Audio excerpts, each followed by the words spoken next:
Benvenuta dottoressa, l'ascoltiamo e buon lavoro. Buongiorno.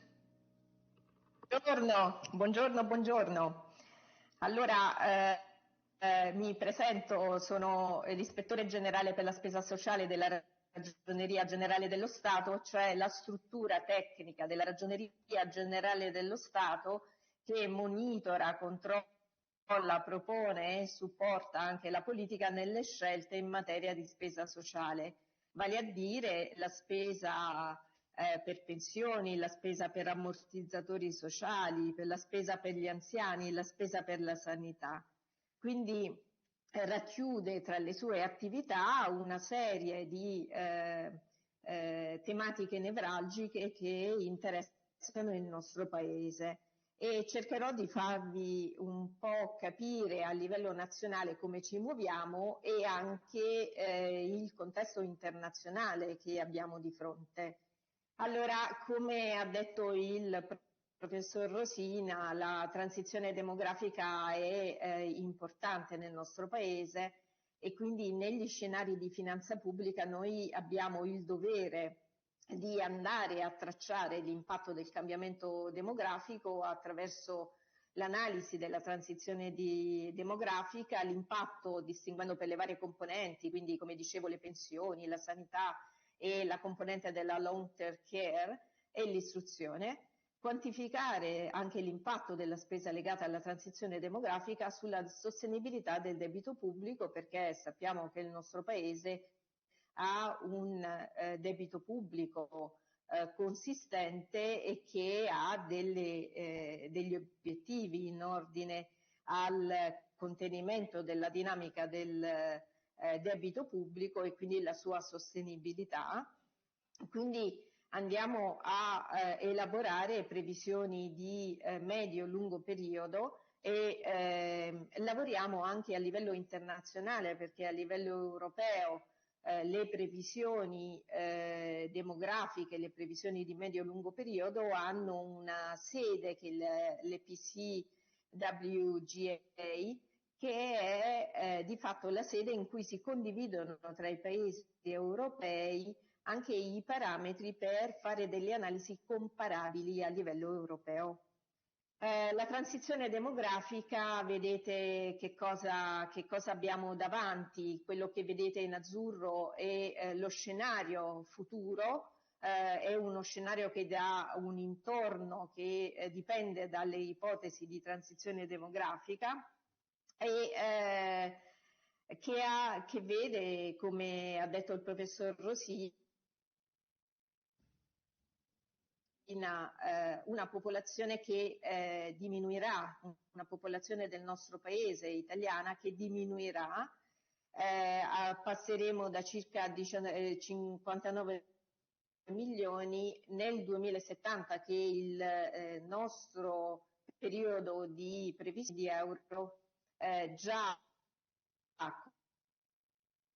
come diceva il professor Rosina, nel 2050 le persone con 65 anni potrebbero essere una quantità consistente, il 34,5% del totale, mentre oggi ne abbiamo un peso che è pari al 24%. Anche altri indicatori strutturali, l'indice di vecchiaia e l'indice di dipendenza degli anziani, vedete, sono degli indicatori che chiaramente parlano di come andrà l'Italia. L'indice di vecchiaia a partire dal 2040 supererà il 300%, e cioè più di 3 ultra 65 anni rispetto ai giovani, quindi la popolazione in età 8-14 anni, oggi siamo al 193. L'indice di dipendenza degli anziani nel 2050 prevede un rapporto di 2 a 3, come diceva il professor Rosina, si inverte quello che era in passato, quindi avremo nel 2050 una situazione completamente ribaltata rispetto al passato. La piramide dell'età che vedete nella parte chiara essere il dato del 2023 e nella parte più scura, rispettivamente dei colori rosa e azzurro, essere il 2070, ci fanno vedere come dimagriscono consistentemente le classi di età giovani e mediane, e aumentano in maniera considerevole l'età anziane. Quindi che cosa avremo? Avremo una età media che aumenterà dal 46,4 del 2023 a 51,1 anni nel 2070. La spesa per long term care è quella che riguarda tutti gli interventi di natura assistenziale o anche sanitaria a favore delle persone anziane oppure disabili non autosufficienti, cioè le persone non in grado di compiere con continuità gli atti quotidiani della vita senza avere un aiuto da parte di qualcuno esterno. L'aggregato della spesa pubblica per long term care è definito a partire dal System of Accounts dell'OCSE, che abbiamo dal 2003 in Italia implementato. Ricordo che ero a Parigi proprio nel 2003 quando questo System of Accounts è stato varato, e ha una codifica di voci, questa è una codifica di voci proprio di dettaglio del System of Accounts, che viene preso per monitorare la spesa per long term care.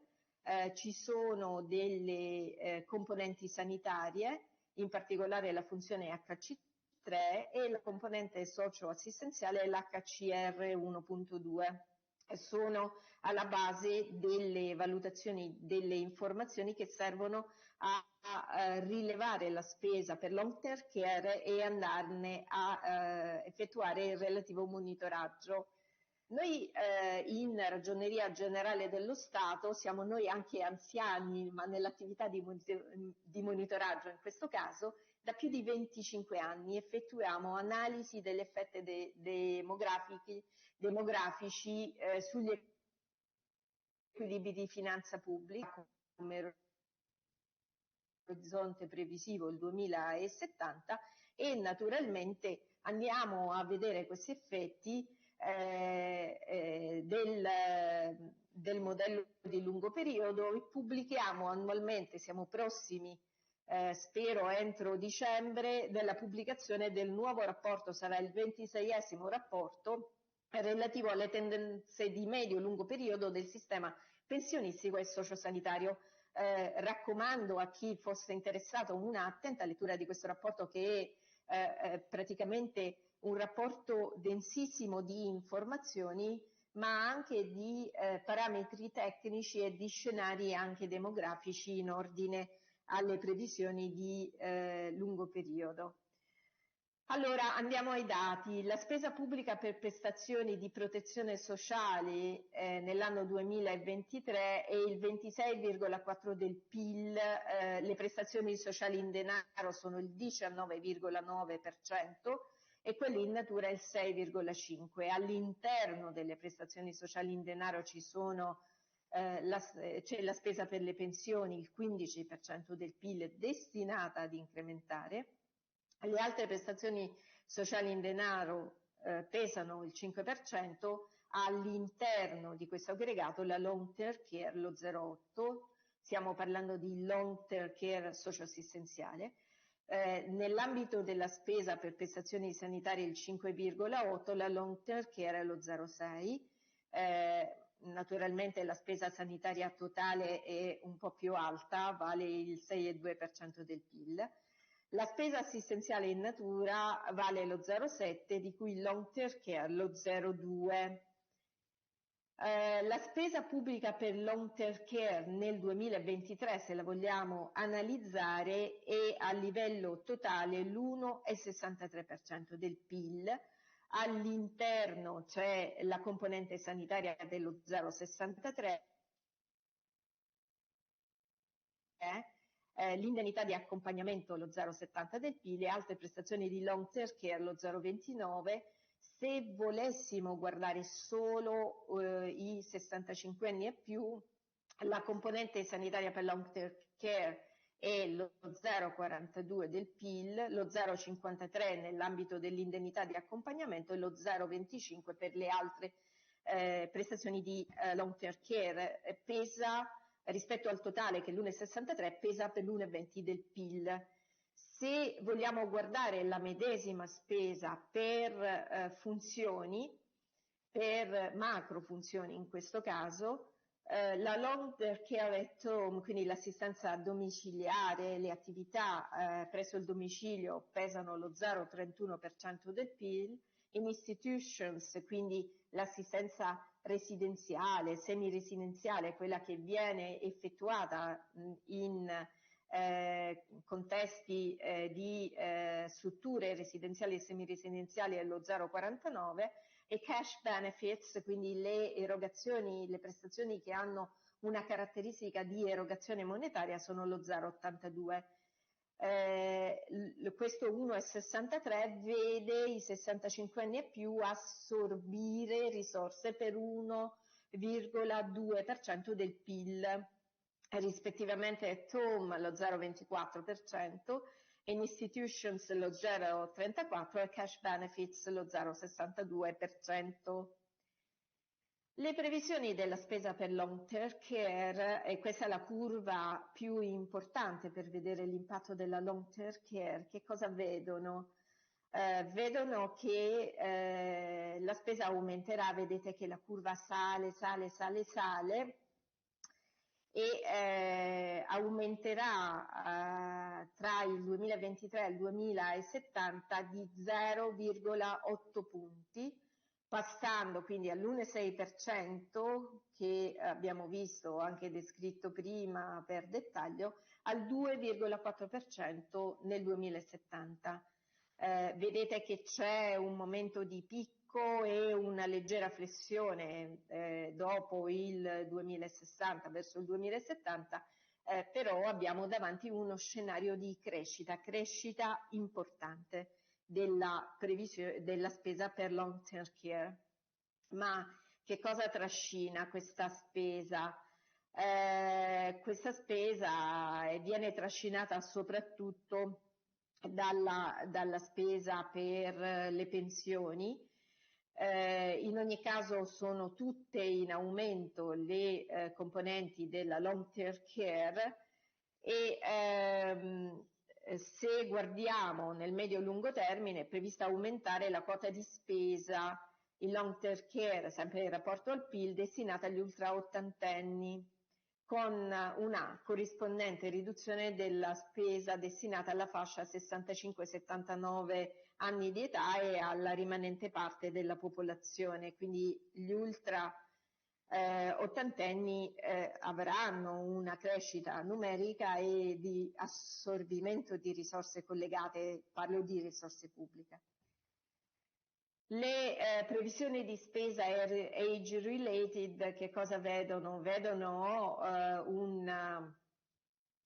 in rapporto al PIL, se sommiamo sempre pensioni, sanità, long term care e istruzioni, raggiungeremo un picco nel 2042 con il 28,3%, quasi totalmente dovuto alla spesa pensionistica per via anche della progressiva fuoriuscita dei baby boomers nei prossimi anni, quindi delle coorti molto numerosi che hanno anche associati trattamenti migliori rispetto al regime previdenziale che poi è passato stabilmente al regime contributivo, vedono una spesa pensionistica in crescita.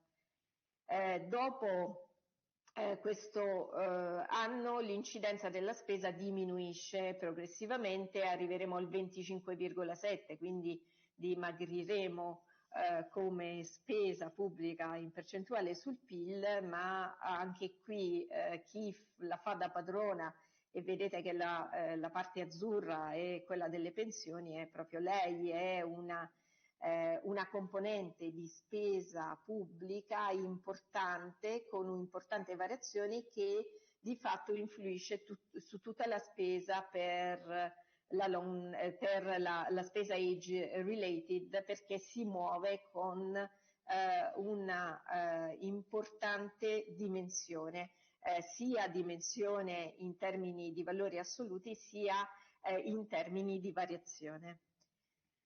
L'impatto sul debito, quindi la dinamica del debito pubblico è chiaramente legata alla decrescita della popolazione e al relativo invecchiamento. Che cosa c'è? C'è di fatto un numero minore di persone che lavorerà, perché sono proprio un numero minore di persone presenti, e quindi conseguentemente si alimenterà uno sbilanciamento tra il numero delle persone che escono dal mercato del lavoro per quiescenza e il numero di persone che lo alimentano, sono coorti meno numerose. L'effetto della transizione demografica si riflette sulle spese direttamente collegate e quindi sulla crescita economica.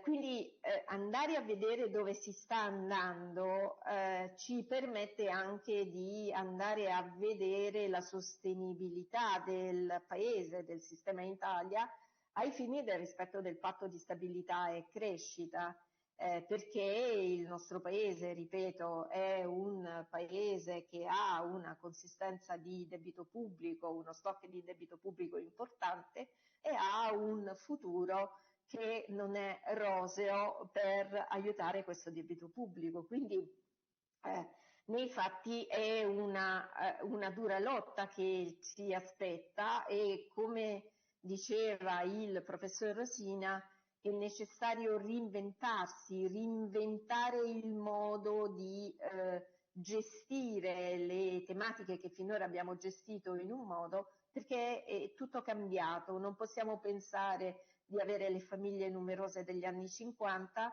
non possiamo pensare di abbandonare gli anziani, non possiamo pensare anche che l'anziano 65enne sia lo stesso di anni fa, già oggi un anziano molto più attivo. Probabilmente bisognerà anche rivedere il concetto di anziano, perché biologicamente è una persona diversa e lo sarà ancora di più in futuro.